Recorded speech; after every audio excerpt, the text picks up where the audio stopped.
Voilà, c'est parfait. Je vous cède la parole. Alors, on va essayer quand même. Attendez. Essayez. Vers le bas. Ça bouge pas. Alors.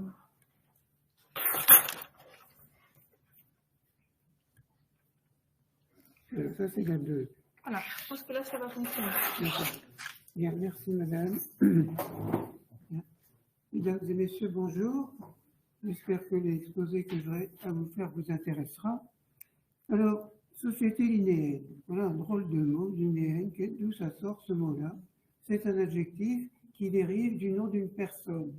Cette personne, la voilà, c'est Carolus Linnaeus, un Suédois, plus connu sous son nom de Charles Linné, ou tout simplement Linné, puisqu'il a été anobli à son époque, en son temps, par le roi de Suède. Son costume vous révèle, il est né au XVIIIe siècle, il est né en 1707 et il mourra en 1778. Alors, c'est le fils d'un pasteur, c'est-à-dire qu'il est dans un milieu déjà un peu intellectuel, si on peut dire, et on peut supposer que son père a envie qu'il lui succède et qu'il soit pasteur également. En fait, il entreprend des études de médecine dans la grande université d'Uppsala, une ville qui est proche de la capitale Stockholm. Et en fait, ces études de médecine, je ne me souviens plus exactement s'il les achèvera, il n'exercera pas la médecine, puisqu'il s'oriente vers les sciences naturelles, particulièrement la botanique, qui va occuper absolument toute son existence. Et on peut dire que c'est à partir des travaux de Linné que les sciences naturelles, au sens large, ont pris un essor véritablement extrêmement important, d'une manière rigoureuse, scientifique. Alors, après avoir achevé ses études, Linné va voyager, et en particulier, il va effectuer une expédition assez extraordinaire en Laponie. Et vous savez, se rendre en Laponie en 1730 ou 1740, c'était pas évident. Les conditions de voyage dans cette région, entre guillemets, sauvage, étaient quand même extrêmement aléatoires. Il en est revenu et ça lui a valu une certaine célébrité car il a publié un article sur la relation de son voyage en Laponie. Il va par la suite voyager, il ira dans les Pays-Bas, où il visitera un magnifique jardin botanique réalisé par un amateur, Clifford. Il ira en Grande-Bretagne et il viendra aussi à Paris où il passera à ce qu'on appelait à l'époque le Jardin du Roi, qui s'appelle maintenant le Muséum.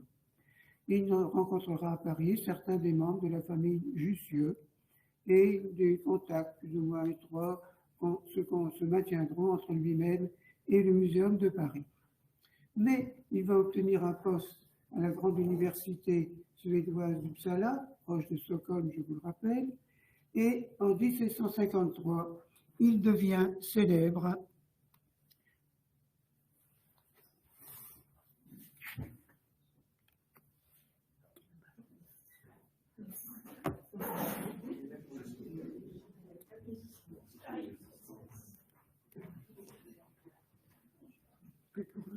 Il faut faire lequel? Celui du bas. Ah, c'est celui du bas. Celui du bas. Bon, d'accord, merci. Merci bien. Donc, il devient célèbre. Donc, je rappelle un peu, voyez-vous, Carolus Linnaeus, Charles de Linné, 1707-1778. Il devient célèbre, ce que paraît en 1753 son ouvrage Species Plantarum. C'est un ouvrage de référence pour tous les naturalistes, zoologistes aussi d'ailleurs par extension, car dans cet ouvrage apparaît le problème, la décision de nommer les végétaux comme les animaux par la suite, avec deux noms. C'est ce qu'on appelle la nomenclature binaire, ou aussi appelée nomenclature linéaire.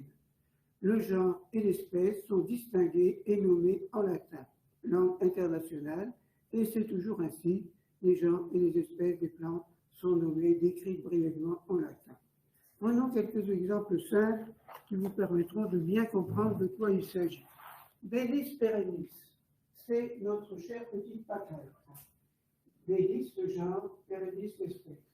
Erica cinerea, la bruyère cendrée qu'on trouve dans les langues de Bretagne. Le genre et l'espèce. Fagus sylvatica, le hêtre. Vous avez des endroits qui s'appellent le phagetum, le phagion dans la toponymie locale. Anémone némorosa, l'anémone qu'on trouve dans les bois, qui forme des tapis printaniers de fleurs blanches au printemps. Un autre exemple, le genre menthe aimante. Vous avez la menthe des champs, qu'on trouve un peu encore parfois dans les champs, la menthe aquatique qui est présente dans tous les marais, et vous voyez, j'ai mis X piperita. Pourquoi ce X? Eh bien, ça symbolise un croisement, une hybridation entre deux espèces qui ont conduit à cette espèce qui est la menthe des pharmacies. La menthe qu'on trouve en pharmacie, enfin, notre protecteur maintenant, c'est X piperita, au départ, un croisement d'espèces.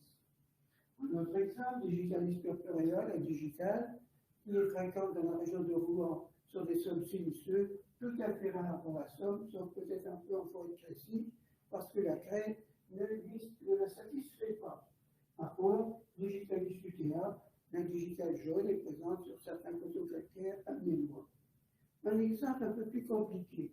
Phytéléphas macrocarpa, ça devient un peu compliqué. Macrocarpa, gros fruit. Phyte éléphas, l'éléphant végétal. Qu'est-ce que c'est que ce truc-là? Eh bien, c'est un palmier. À l'intérieur de la graine se trouvent des réserves dures à la couleur, la dureté, l'aspect de l'ivoire. C'est ce qu'on appelle le corrosion. Il servait à faire des boutons autrefois, donc ils soient tous en matière plastique maintenant, et qui servait aussi à faire des petits objets. On ne doit plus utiliser l'ivoire maintenant de façon à protéger les éléphants, mais on peut faire des petites sculptures en corrosion.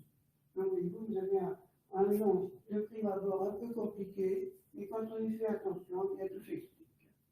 Alors, la nomenclature binaire a été étendue au monde de la zoologie, et les fossiles également, les plantes fossiles, tout ça est nommé avec une nomenclature binaire qui s'est imposée dans le monde entier.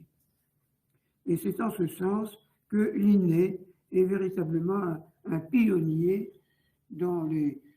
On commençait déjà à utiliser un peu ces expressions, il n'a pas créé cette nomenclature binaire, mais il l'a institutionnalisée sur des bases scientifiques, et depuis 2 siècles et demi, elle n'est plus contestée.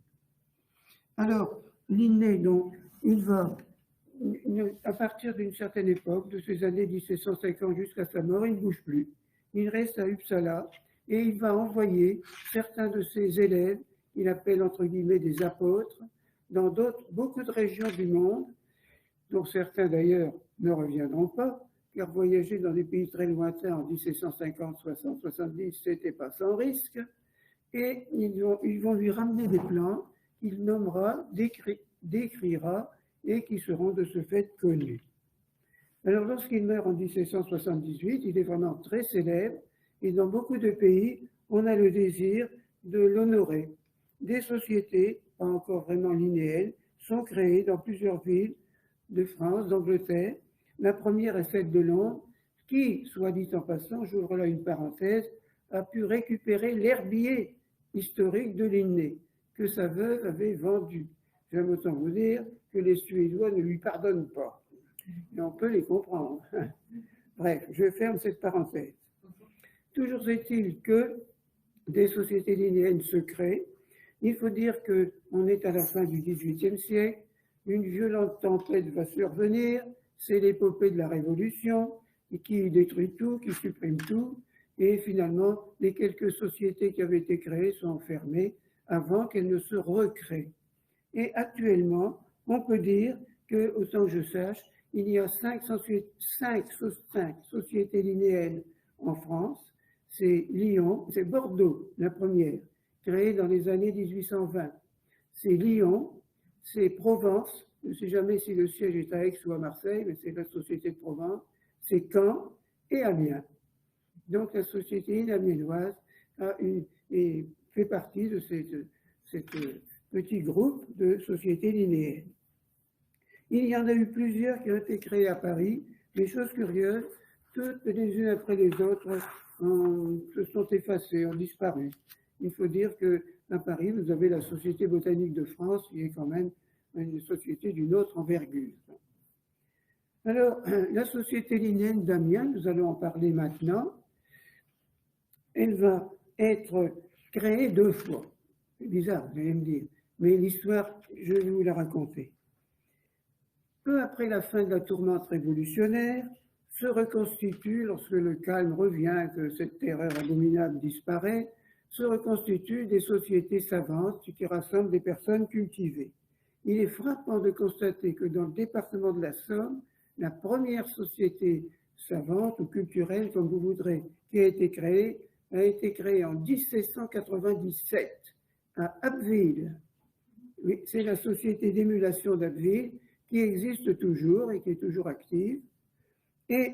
Mais les activités ne concernaient pas vraiment les sciences naturelles. Alors intervient quelqu'un dont il faut se souvenir du nom car il est trop méconnu, c'est Casimir Picard. Il a un nom typique de la région, Casimir Picard. C'est un jeune médecin amiénois, il a fait ses études à Amiens, il s'installe à Abbeville dans les années 1830 et il va être à l'origine de la création en 1838 d'une société linéenne. Casimir Picard, j'ouvre une parenthèse, s'est intéressé aux haches, aux outils, aux silex taillés qu'on trouvait dans les carrières de tourbe et de craie de la région abbvilloise. Et il va intéresser à cette activité quelqu'un dont vous devinez le nom, c'est Boucher de Perthes. Malheureusement, Casimir Picard, quelqu'un qui mérite d'être connu, meurt en 1841, il a 34 ans. Et il meurt de tuberculose, aggravée peut-être par le surmenage. Alors, sa société, qui avait édité un volume, va s'étioler et finalement, en 1847, elle est dissoute. Un seul volume a été publié. Toutefois, l'intérêt pour les sciences de la nature n'avait pas disparu, puisque Abbeville est une ville où il y avait une activité intellectuelle intense à cette époque, avec Boucher de Perthes, dont je vous ai déjà parlé, qui est le fondateur véritablement des travaux de paléontologie, et puis aussi un botaniste, Léon Éloi de Vic. Alors, Éloi de Vic, c'est son nom. Éloi avec un Y, de Vic, c'est son nom. Son prénom est Éloi. On a parfois tendance à l'appeler de Vic, prénom Éloi. Non, Éloi de Vic, c'est son nom. Ce monsieur a fait paraître en 1865, avec une autre personne, le catalogue raisonné des plantes vasculaires du département de la Somme, et une sorte de flore de la Somme, si vous voulez, pour parler simplement. Ce travail, paru dans la Société d'émulation d'Abbeville d'ailleurs, regroupe des observations antérieures de quelques botanistes, dont Boucher de Crèvecoeur, qui est le père de Boucher de Perthes, ils n'ont pas tout à fait le même nom, mais c'est le père et le fils, et puis encore d'autres personnes, dont les deux auteurs, Blondin et Éloi de Vic. La flore de la Somme, telle qu'ils la conçoivent, est surtout orientée sur l'Abbvillois, l'Amiénois, la région de Péronne, Roye, tout ça, ils n'y sont pas allés, ou très peu. Il n'est pas interdit de penser que l'apparition de ce catalogue en 1865 ait incité les naturalistes locaux à se regrouper. Le projet de faire revivre cette société défunte et qui n'était pas oubliée complètement se concrétise. Et en novembre 1865, elle est refondée, et cette fois à Amiens. Chose remarquable, parmi ces refondateurs, 2 ou 3 ont été ceux qui avaient fait partie de la première société abbvilloise et qui étaient heureux de voir celle-ci renaître. Le préfet signe la reconnaissance officielle de la société linéenne, nord de la France, le 30 décembre 1865. Chose curieuse et tragique, si on peut dire, c'est au moment précis où se révèle l'apparition des premiers cas de l'épidémie de choléra. C'est en décembre 1865 que les premiers morts, les premières personnes victimes de l'épidémie de choléra frappent la population abbvilloise. C'est surtout l'année 1866 qui a été l'année la plus tragique à ce sujet, et je rappelle, cette année 66 est marquée par la démarche courageuse, médiatisée de l'impératrice Eugénie, épouse de l'empereur, qui se rend à Amiens le 4 juillet afin de visiter les malades et réconforter la population. Donc c'est une coïncidence assez extraordinaire. Donc la société est créée en 1865, 66 les problèmes, ça n'est pas fini. 3 ans plus tard, éclate ce qu'on a appelé à juste titre la folle guerre de 1870, où les Français et le gouvernement impérial s'est lancé tête baissée comme un taureau devant le chiffon rouge. Le résultat, c'est une catastrophe. Nous sommes archi battus. Le traité de Francfort nous prive de l'Alsace et de la Moselle. Une lourde indemnité frappe la France et des dégâts importants ont lieu. On sait bien qu'on a autre chose à faire que de s'occuper de botanique pendant cette période. Donc pendant environ 18 mois, aucune activité n'a lieu dans la société.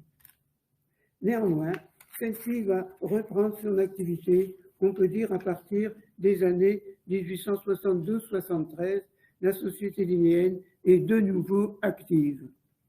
Alors, il est intéressant de voir qui sont, en 1876, la liste des membres.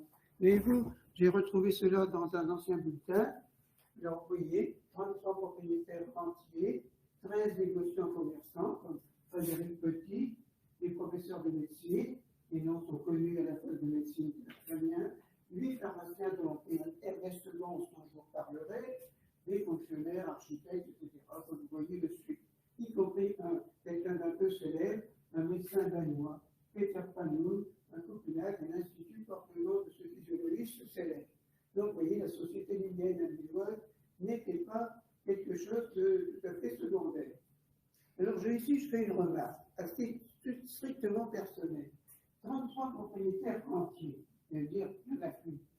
Là, si, mais ils ne sont plus propriétaires entiers, ce sont les retraités qui ont, effectivement, non pas une rente, mais une retraite, soit fournie par l'éducation nationale, soit par une caisse privée.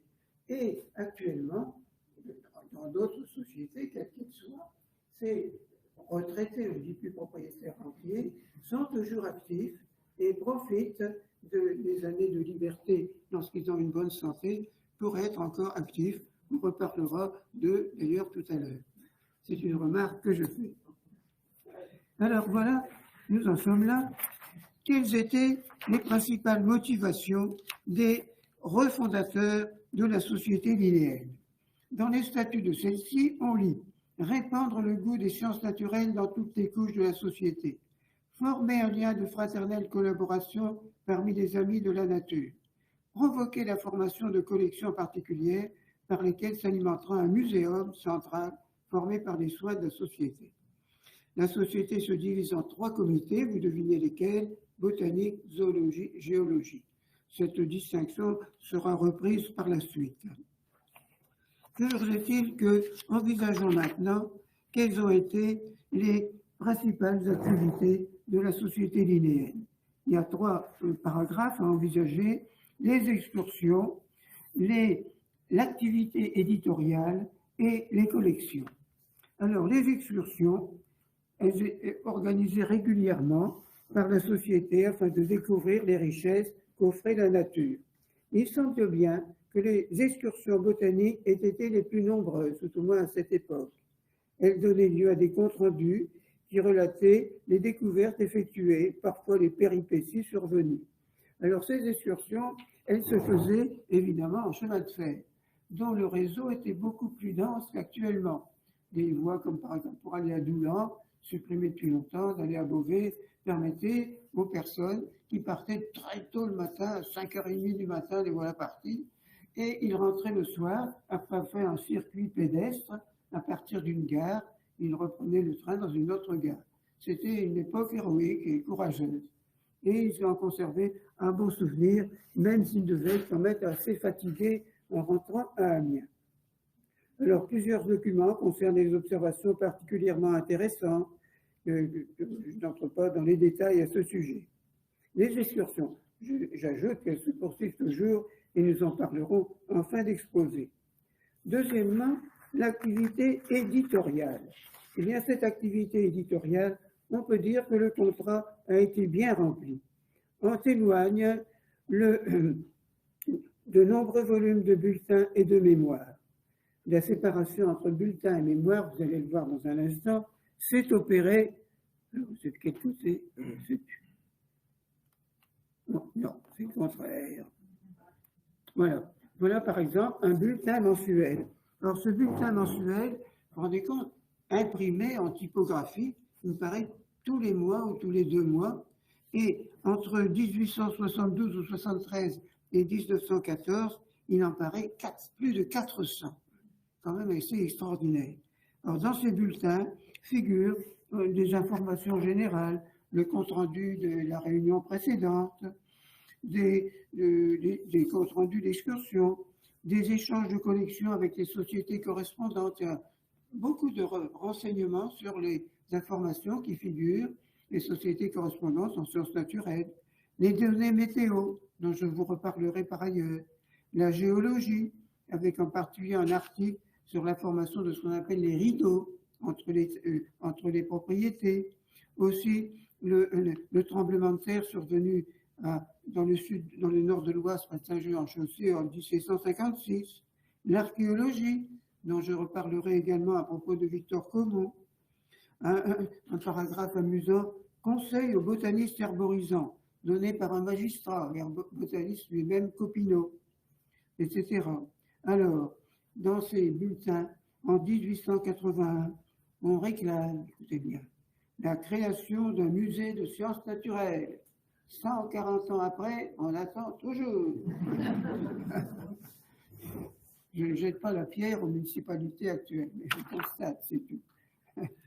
Des articles nécrologiques également rappellent le souvenir des membres décédés. Écoutez bien, en 1900, lors des obsèques du professeur Debré, un algologue, le doyen de la faculté des sciences de Lille, qui prend la parole, salue, je cite, cette pléiade de naturalistes picards qui sont l'honneur d'Amiens. Et un Lillois qui dit ça, c'est beau. Non, c'est assez extraordinaire. Bien. Alors, voilà pour le, comment dirais-je, pour le bulletin. Mais en dehors de ce bulletin, il y avait, je n'ai pas encore compris, il y avait aussi, qu'est-ce qui se passe?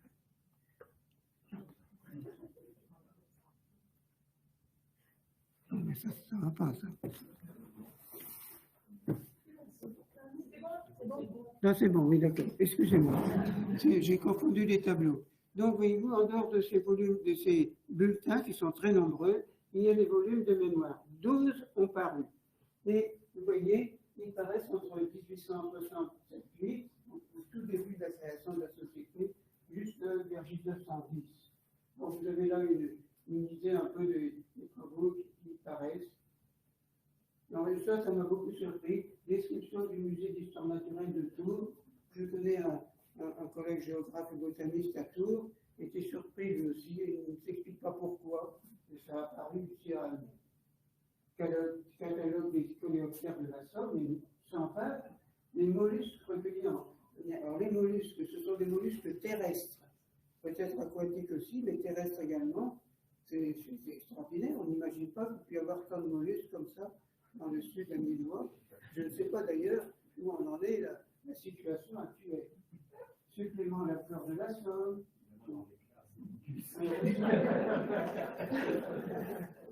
Le Buchotois, le Rossardano, le Buchotois, c'est un très grand monsieur.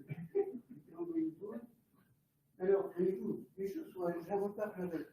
C'est un homme qui a eu une activité assez extraordinaire, aussi bien dans la vie publique que culturelle et scientifique.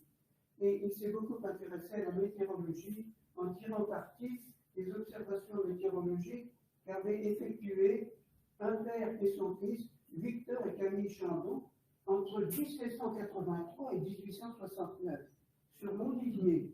C'est quelque chose d'unique. Il y a peu de régions en France où deux hommes, père et fils, ont poursuivi ce travail tous les jours, y compris les périodes les plus difficiles, les plus agitées dans la vie politique française. Et rendez-vous compte, 593 pages, 197 pages, et c'est ici encore 257 pages. Ce travail est immense et avait valu à son auteur, j'ai amené un volume, vous pourrez jeter un coup d'œil, des compliments des plus hautes autorités de l'Académie des sciences en particulier. D'autant que, réfléchissez, en 1783, on ne parle pas de degrés, on ne parle pas de millimètres. Il faut convertir dans les degrés et dans le millimètre les anciennes données. Alors, je ne sais pas si vous vous rendez compte du travail que ça représente. C'est un travail invraisemblable. Donc, je ne sais pas à quel moment les centimètres, les millimètres, les degrés ont été vraiment adoptés par tout le monde. Il y a certainement une vingtaine d'années, 25 peut-être, où il a fallu que le travail de conversion des anciennes données en données récentes soit effectué. Un travail absolument extraordinaire. Du Chossois, je vais vous reparler de lui parce que ce n'est pas la seule chose remarquable qu'il ait faite. Donc, voyez-vous, l'activité éditoriale de la Société linéenne, elle est assez remarquable et elle ne s'est pas arrêtée.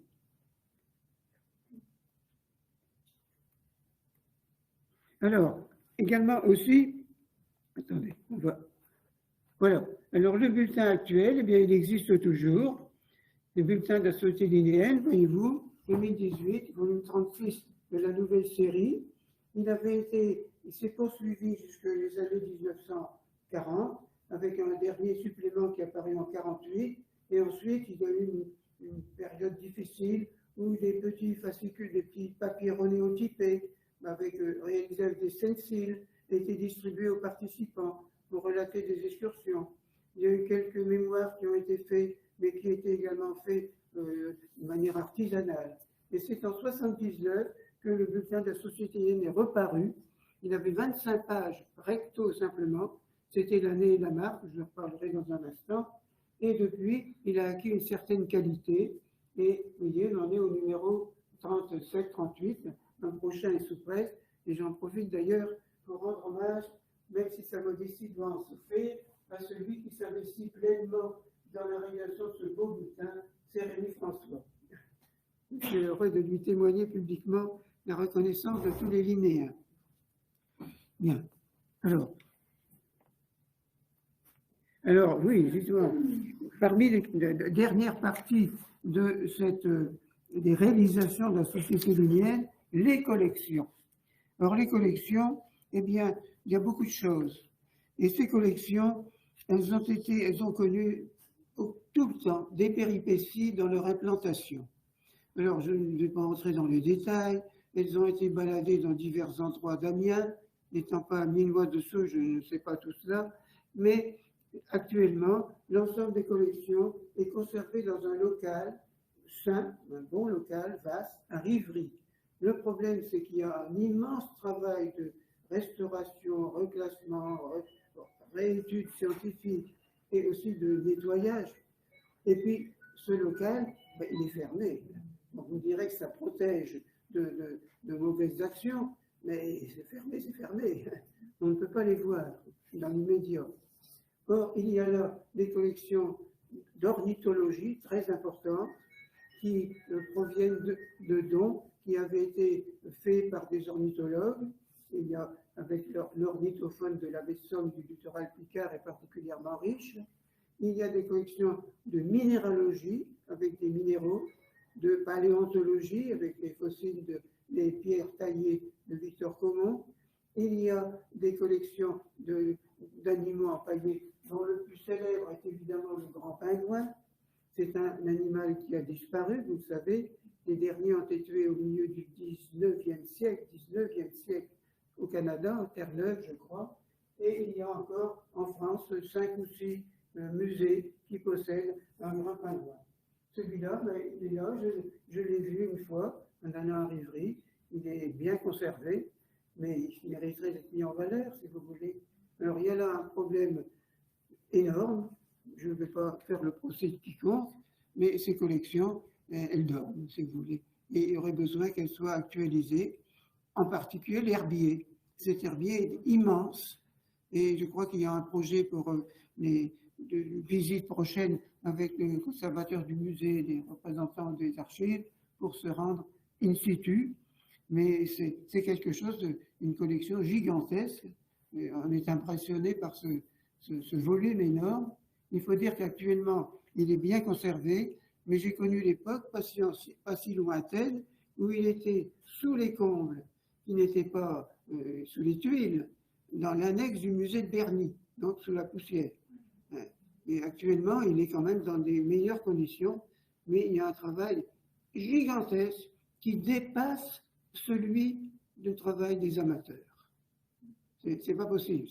Ou alors il consacrait sa vie pendant des années, et il faut également avoir un protocole pour traiter ces collections. Donc voilà, ça c'est un problème qui est pendant.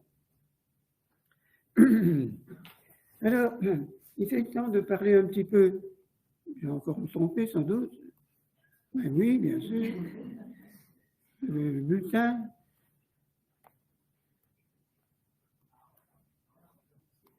Ah,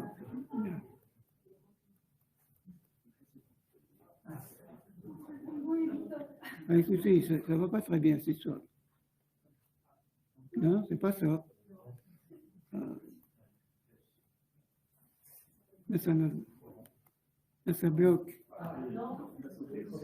Oui, oui. Ben oui, c'est. Voilà. C'est pas de ma faute, hein, ça foire un petit peu. Alors, voilà 3 personnes qui sont, comment dirais-je, les représentants de la société linéenne début du siècle, fin 19e, début 20e siècle. Alors, vous avez tout d'abord, à gauche, Tillec de Clermont, Prosper Tillec de Clermont. C'est vraiment un notable, un Abbevilleois. Il a été maire d'Abbeville, il a été député sous le roi Louis-Philippe et sénateur sous Napoléon III. C'est-à-dire qu'il savait nager.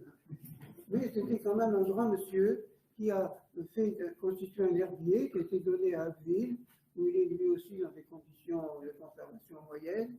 Et il a une très belle bibliothèque d'ouvrages qui est conservée également à la bibliothèque municipale d'Abbeville. C'est un grand monsieur, Tillette de Clermont, tonnerre. Ensuite, vous voyez Ernest Gons. C'est un pharmacien amiénois, dont la famille est toujours présente à Amiens, il est descendant d'Ernest Gons. Et sa pharmacie était, on ne peut pas dire où, bien sûr, grosso modo au niveau de la place Gambetta. Tout ça a été détruit en 1940, donc on ne peut pas localiser avec précision sa pharmacie. Il a fait don de ses collections à la société linéenne, elles sont dans le fameux herbier là-bas à Ivry. Et aussi, il a été spécialisé en particulier dans l'étude des mousses, les bryophytes. Il a préparé un catalogue des bryophytes de la Somme.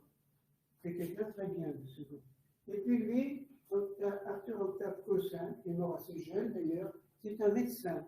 Il était installé à Proyard. Et en 2013, on a fait une petite cérémonie et inauguré une plaque dans sa maison à Proyard. C'est un médecin, et lui, il a fait paraître pas mal d'articles, entre autres une flore du Santerre, du canton de Chaulnes, pour être précis, et aussi, surtout, peu avant sa mort, une flore des milieux humides et tourbières de la Somme, vallée de la Somme, vallée de l'Authie, vallée de l'Arve, etc. C'est un travail très considérable et qu'il a accompli entre ses visites médicales, et c'est quelqu'un qui mérite d'être connu. Alors, voilà, Victor Comont. Voilà aussi quelqu'un qu'il faut citer. C'est un des fondateurs des études sur paléolithique. Il étudiait les pierres taillées et il a fait vraiment beaucoup d'observations. C'est un instituteur, directeur d'école, adjoint au directeur de l'école normale d'instituteurs de garçons. Il est mort jeune, malheureusement, en 1918. Alors, on dit qu'il est mort des suites de la guerre. Moi, je ne peux pas le croire, car il avait quand même une 50aine d'années et il n'était pas mobilisable, évidemment. Donc, je me demande s'il n'est pas mort de la grippe espagnole. C'est une perte.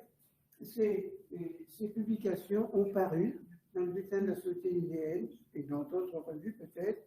C'est un Victor Comont, c'est un grand monsieur qui a été récemment honoré à Amiens. Mais soit dit en passant, lors de ces cérémonies commémoratives, la Société linéenne n'a pas du tout été prévue. L'essentiel est qu'il soit évoqué.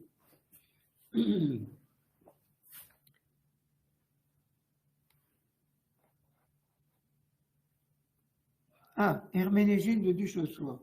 Alors ça, c'est un personnage assez extraordinaire pour lequel j'ai incontestablement de l'admiration.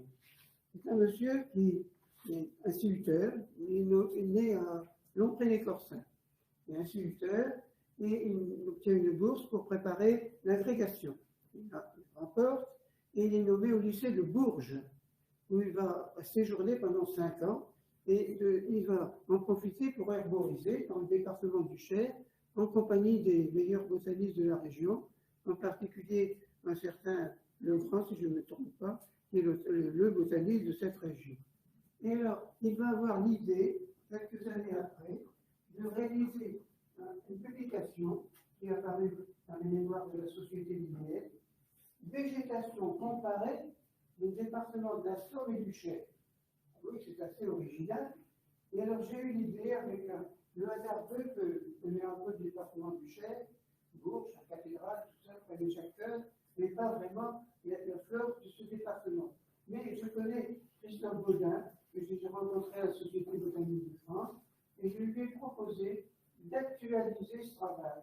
Et ce travail est paru dans le dernier état de la Société linéaire, comparaison actualisée de la flore des milieux crayeux, parce qu'on peut comparer toutes les forêts, c'est tout à fait différent, les milieux humides également, les milieux crayeux, calcaires, secs, dans les 2 départements.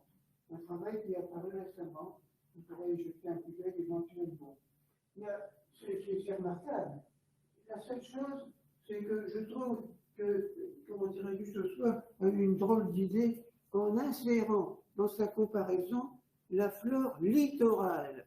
Alors, la flore littorale du Cher, je crois ne risque pas de la trouver. Donc, si vous voulez, il n'aurait pas dû mettre ça. Et ça ne retire rien au mérite de ce travail. Et il n'a pas fait que cela.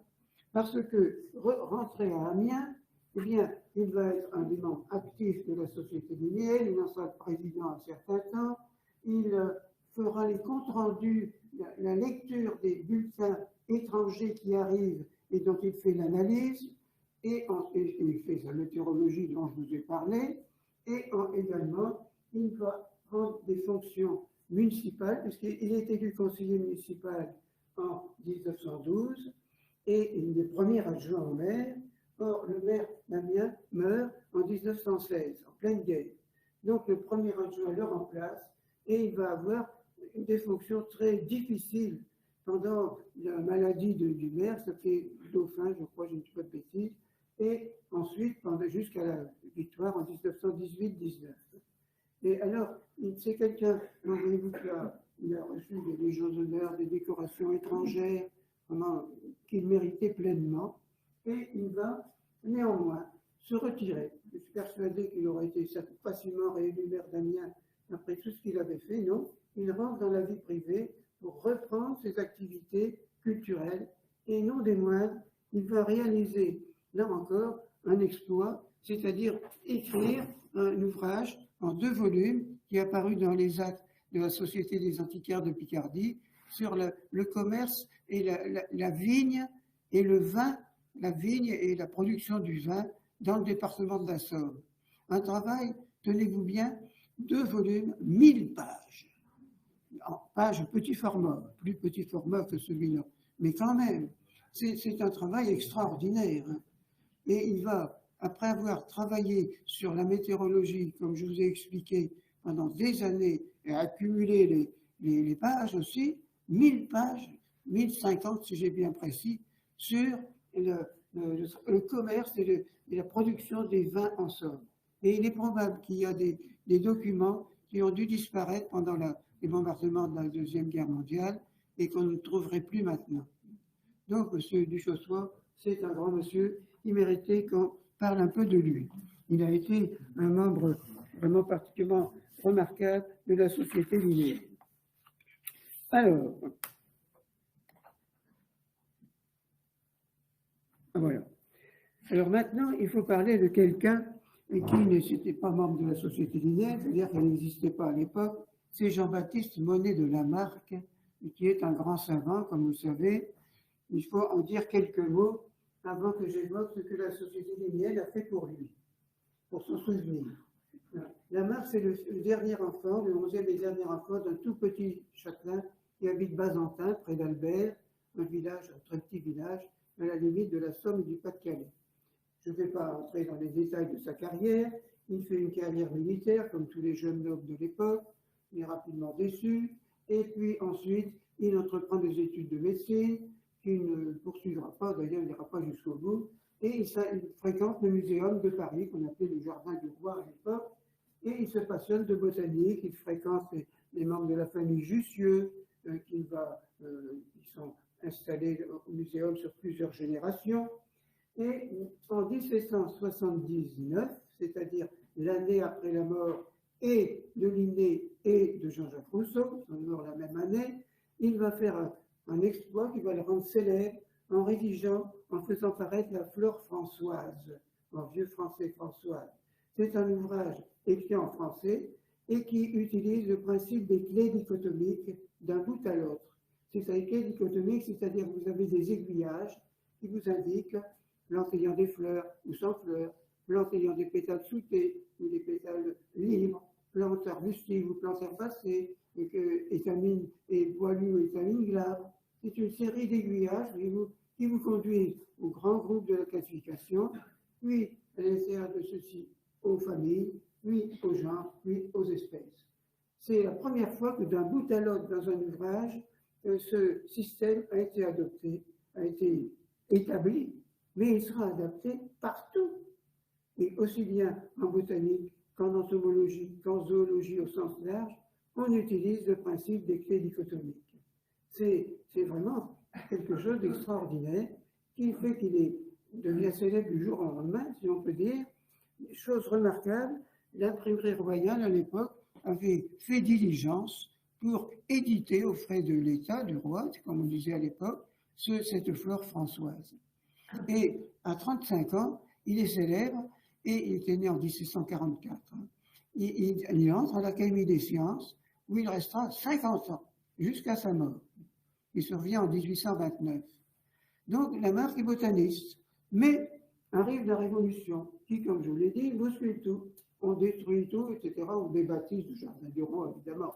Il devient le muséum, le nom est resté, et on dit, dans les années 1895, 16 par là, on décide de créer ce qu'on appelle des chaires, maintenant on dirait des laboratoires.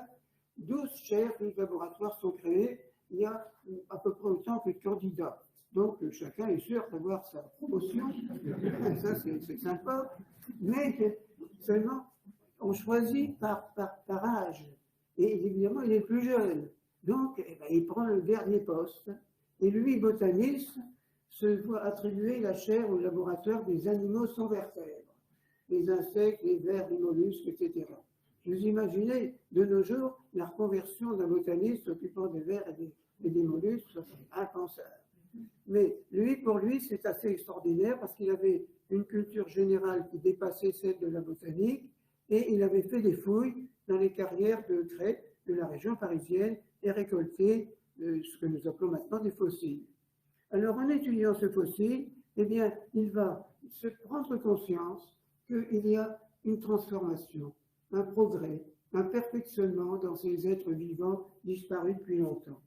Et ça va se concrétiser par un ouvrage révolutionnaire, la philosophie zoologique, qui paraît en 1809 et qui va lui valoir évidemment des compliments, énormément de critiques, parce que c'est l'époque où on était encore attaché à la notion de fixisme, c'est-à-dire que les espèces ont été créées et qu'elles n'évoluent pas, elles sont toujours les mêmes qu'autrefois. Bref, c'est un pionnier en ce domaine. C'est aussi lui qui crée la notion de biologie. Le terme a été créé par lui, peut-être aussi par un autre, mais enfin il est même un créateur. Il fait aussi paraître des annuaires météorologiques qui lui vaudront les pires ennuis, parce qu'il prévoit le temps 1 an à l'avance. Alors vous imaginez, de nos jours, déjà la météo, ils sont parfois, avec pourtant des moyens assez extraordinaires. Alors le pauvre, ça lui a valu pas mal de déboires. Mais vraiment, Lamarck est un pionnier, quelqu'un qui mérite le respect. Il meurt en 1829 et son éloge funèbre sera prononcé par Cuvier, qui est un peu son adversaire scientifique, puisque Cuvier est certainement un grand savant, mais aussi attaché à la fixité des espèces.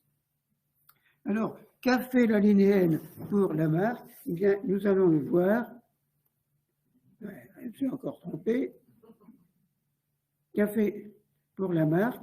Alors, un peu Lamarck, oui, Lamarck Bazentin. Voilà village de Bazentin. Alors, il faut dire que le village de Bazentin et la Marque n'ont pas eu de chance. En effet, ce village se trouve juste au front en 1914. Les Allemands se replient, ils quittent Amiens, se replient, ils s'arrêtent en arrière d'Albert, juste au village de Bazentin. Donc, pendant la guerre de 1914, le monument, le château, la grande maison de la famille Lamarque, est respecté. J'ai vu une photographie où on montrait, une carte postale, où on montrait qu'un panneau avait été affiché ici par l'armée allemande, indiquant que c'était là la maison du grand savant Lamarque, etc. Oui, mais 1er juillet 1916, attaque des Anglaises et Françaises sur le front de la Somme, le village de Bazentin est littéralement anéanti, comme les villages voisins, évidemment. Donc, il faut rebâtir. Alors, voyez-vous, cette photo, elle doit dater des années 25-30. On rebâtit une église, il y a de belles céramiques à l'intérieur, d'ailleurs, une école, et puis les maisons se reconstituent. Et vous pouvez imaginer dans quel état pouvait être ce village qui était littéralement, qui avait été supprimé, on peut dire le mot.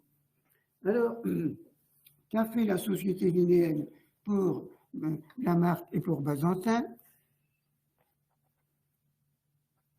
Eh bien, créer un monument. Alors, ce monument, eh bien, de même qu'il y a deux sociétés linéennes, la première et la seconde, eh bien, il y a deux monuments. Pourquoi? Eh bien, figurez-vous qu'en 1909, le ministère à Paris, le gouvernement, décide d'ériger une belle statue à l'entrée du Jardin des Plantes, qui existe toujours. On voit d'ailleurs Lamarque et sa fille, Cornélie, qui s'était vouée à s'occuper de son père, qui était devenu aveugle en fin de vie, et c'était marqué en dessous, « La postérité vous vengera mon père ». Cette phrase est encore écrite. Donc, en Picardie, on dit, bah, puisque Paris a fait quelque chose de bien, on va faire de même. Alors, un monument est inauguré en 1913, avec une grande cérémonie, les personnalités, le ministre, le directeur du muséum, le préfet, les élus locaux, tout ça accompagné d'un banquet, tel qu'on les concevait à l'époque, c'était des banquets solides, qui faisaient la réputation sous la Troisième République. Mais 1913, un an après la guerre, 2 ans plus tard, qu'est-ce qui reste de Bazentin? Rien. Le monument, il a duré 3 ans. Alors, dans les années 1930, eh bien, la société linéenne, cette fois, s'engage fortement pour reconstituer le monument qui a été réétabli par le même sculpteur qui est Albert Rose, que vous connaissez tous, et le monument est à peu près le même. Il y a une petite différence, on va vous expliquer laquelle, et il est installé au centre d'un rectangle gazonné qui correspond à l'emplacement de l'ancienne maison où vivait la famille. Soit dit en passant, la famille Lamarque avait vendu la propriété à d'autres personnes après la décès de la mère de Lamarque, peu avant la Révolution. Donc ce monument, il est là, vous le voyez, et il a l'objet de cérémonie.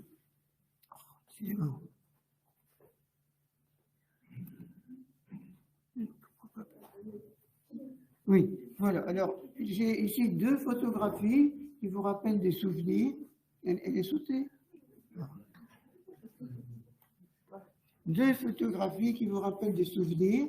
Celle-là, c'est en 1979, donc 150e anniversaire de la mort de Lamarque, 1829-1979, et il y a eu une petite cérémonie qui a été faite. Donc vous voyez, on aperçoit moi-même, bien plus jeune que je ne suis, M. Fourdrier, le maire de Bazentin, et dont le fils est actuellement le maire également. M. Bulté était pharmacien-chef du CHR d'Amiens et qui était à l'époque le président de la société linéenne. Il s'en est bien occupé dans une période un peu difficile où il n'y avait pas beaucoup de motivation pour animer la société. Et puis là, c'est M. Calon de Lamarque, c'est un descendant direct de Lamarque. Il y a toujours des descendants. Il s'appelle M. Calon de Lamarque. Il a obtenu l'autorisation de rajouter le nom de Lamarque à celui du musée. Puis en 7 ans. Donc, voyez-vous, la société linéenne s'était bien investie dans cette cérémonie. Alors là, par contre, c'est un peu plus tard, en 1994, c'est le 250e anniversaire de la naissance de la marque. Et il y a eu des cérémonies qui ont eu lieu. Alors, ces cérémonies de 1994 étaient un peu bizarres parce qu'il y avait l'association du souvenir de la marque et du souvenir de la guerre de 1914. Vu que les Anglais, il n'y a pas de rapport, sauf que ça se passe au même endroit, si vous voulez. Et les Anglais étaient présents, et il y a eu ensuite, après la messe, il y avait eu une messe dans l'église de Valentin, qui est pour une fois observée, et il y avait aussi une marche jusqu'à un calvaire, où il y avait une réinauguration d'un calvaire en l'honneur des soldats britanniques. Alors, le temps paraît idéal, mais ça n'a pas duré. Pour aller jusqu'à ce fameux calvaire, on a pris une saucée inoubliable. Inoubliable. Enfin, mais il y a quand même eu un repas après, mais c'est certainement moins copieux que celui de 1913. Mais c'était quand même satisfaisant. On aurait tort de se plaindre. Donc voilà, les souvenirs de la marque est toujours entretenu. En 2013, on est allé avec un petit groupe à Bazentin pour le centenaire de l'inauguration du premier monument. Il avait duré que 3 ans. Alors maintenant, parlons un peu, en nous approchant de la fin, des botanistes actuels, enfin encore actuels, dont on peut parler, qui sont un peu l'honneur de la société linéaire. Vous avez là 2 personnes que j'ai bien connues, sont décédés tous les 2 en 2014. L'un d'entre eux, on a certainement entendu parler, c'est Marcel Bon, de Saint-Valery-sur-Somme, pharmacien, botaniste, mycologue. Il était en même temps picardisant, il animait une équipe de jazz, il faisait du piano. J'ai rédigé son article biographique et je l'avais intitulé « L'inclassable Marcel Bon ». Je crois que le titre était bien choisi. C'est quelqu'un de remarquable, et en particulier, il s'est particulièrement spécialisé dans l'étude des champignons, dont il est devenu l'un des meilleurs connaisseurs pour la France et sans doute un peu pour l'Europe occidentale. Il a écrit d'ailleurs un très beau livre, illustré par ses soins, c'est-à-dire c'est illustré, ça veut dire par des dessins, mis en couleur par lui-même. C'est un travail absolument remarquable. Marcel Bon, décédé en 2014. De l'autre côté, décédé la même année, le professeur Jean-Marie Jéhu, lui, c'est un nordiste, il a été longtemps en fonction à Lille, il a créé le conservatoire botanique de Bailleul, et il aimait beaucoup le littoral picard, le baie de Somme, puisqu'il est venu finir ses jours à Neuville-en-Contieu. Et l'un et l'autre, c'est un peu...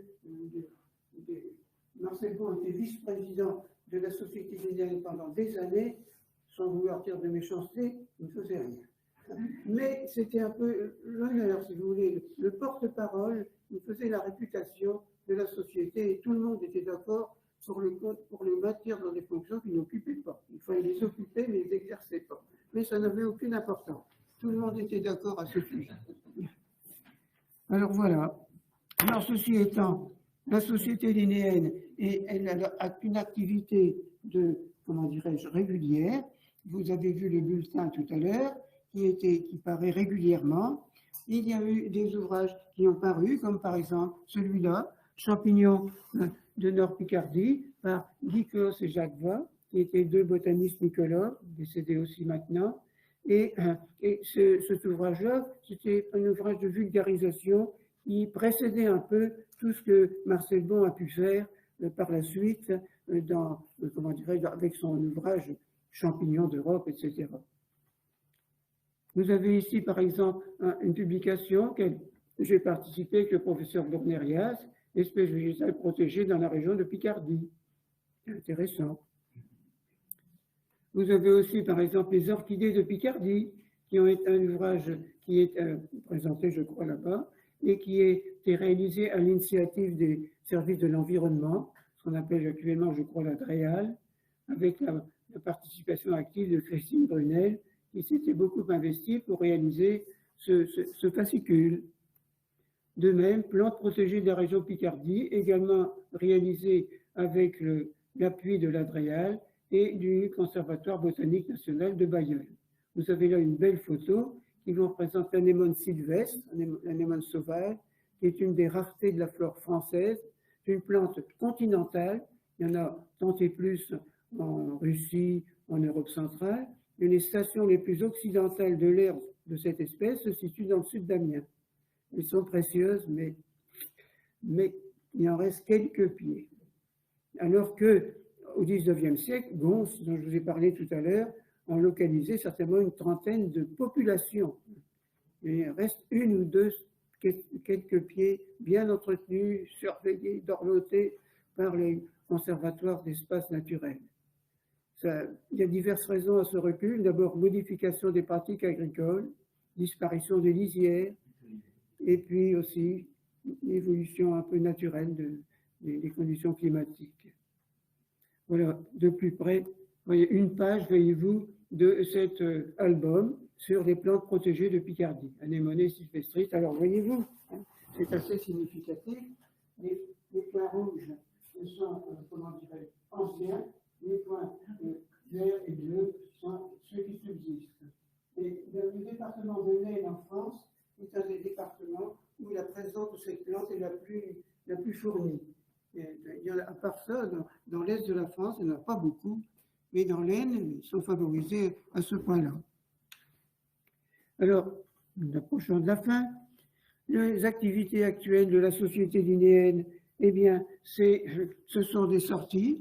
Voyez-vous, vous avez ici une page que j'ai fait photocopier, programme des activités du second semestre. Il y a deux petites feuilles comme ça qui paraissent chaque année pour le printemps et pour l'automne-hiver, et avec une priorité en automne pour la mycologie, évidemment. C'est logique. Donc, voyez-vous, voilà ce qu'on peut voir réaliser.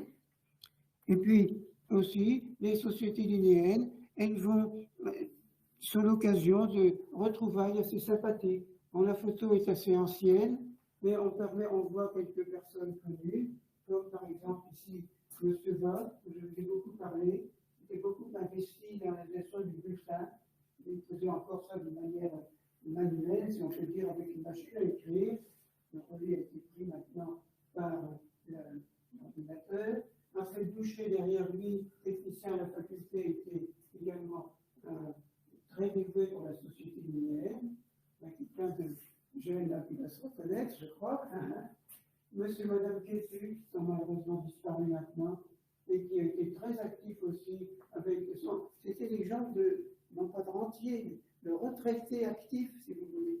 C'est le correspondant de ce qu'on appelait les rentiers autrefois, qui sont beaucoup investis pour la société linéaire. Mon épouse qui est là, monsieur et Madame Tassel, monsieur Tassel est décédé aussi, et d'autres, Gérard Suma. Et voilà, Gérard, pas l'oublier, tu te reconnais, Gérard? Et voilà, encore une autre photographie. Celle-ci ici a été prise à Arras. À Arras, où quelqu'un que je connaissais bien, mais qui lui aussi est décédé maintenant, de ce space pharmacien, avait créé un jardin botanique extraordinaire. Il avait reconstitué dans sa propriété, qui est proche de la citadelle d'Arras, tous les milieux possibles et imaginables. Ce qui fait qu'il avait quelque chose de 2500, peut-être même 3000 plantes différentes dans sa propriété. C'était absolument extraordinaire. Spécialiste en particulier des saxifrages qu'il cultivait dans sa propriété, dans des serres. Alors, nous avons reçu il y a quelques années, on retrouve là Madame Bon, Marcel Bon, un médecin d'Arras, je me souviens tout de son nom, qui est décédé maintenant. Vous avez ici M. Bernard Lefebvre, qui est un mycologue qui est décédé évidemment il y a un an, et Madame et monsieur qui étaient avec leur petit-fils. Donc, ce sont des souvenirs, des excursions, il y a encore des excursions, il y a encore des photos qui sont prises. Moi, c'était l'époque des diapos. Maintenant, on fait des photos plus nombreuses avec les appareils numériques. Alors, voilà ce que vous pouvez dire sur la société linéaire, voyez-vous. C'est une société qui est ancienne, mais qui est toujours d'actualité, toujours active, et dont les activités, à la fois excursion, éditoriale, se poursuivent. Les collections, ça, vous avez posé le problème, l'affaire est en suspens. Et aussi, il y a une activité qui s'étend, c'est la protection de la nature, les membres s'investissent en relation avec le Conservatoire national de Bailleul, botanique, et les conservatoires d'espaces naturels qui eux sont implantés sur Amiens. L'activité actuelle principale de la société, c'est botanique et mycologie, printemps, été ou automne, protection de la nature. L'ornithologie, actuellement, on n'en fait plus beaucoup. Il faut dire que Picardie Nature concentre ses activités. L'entomologie, il y a une société d'entomologie également. Quant à l'archéologie, il s'est arrêté avec Victor Colomb. Ça n'a pas été poursuivi. Voilà ce que je pouvais vous dire pour vous présenter la société linéenne. J'espère avoir été complet. Et puis éventuellement, il peut y avoir un petit débat avec les personnes présentes à ce sujet. Merci pour votre attention.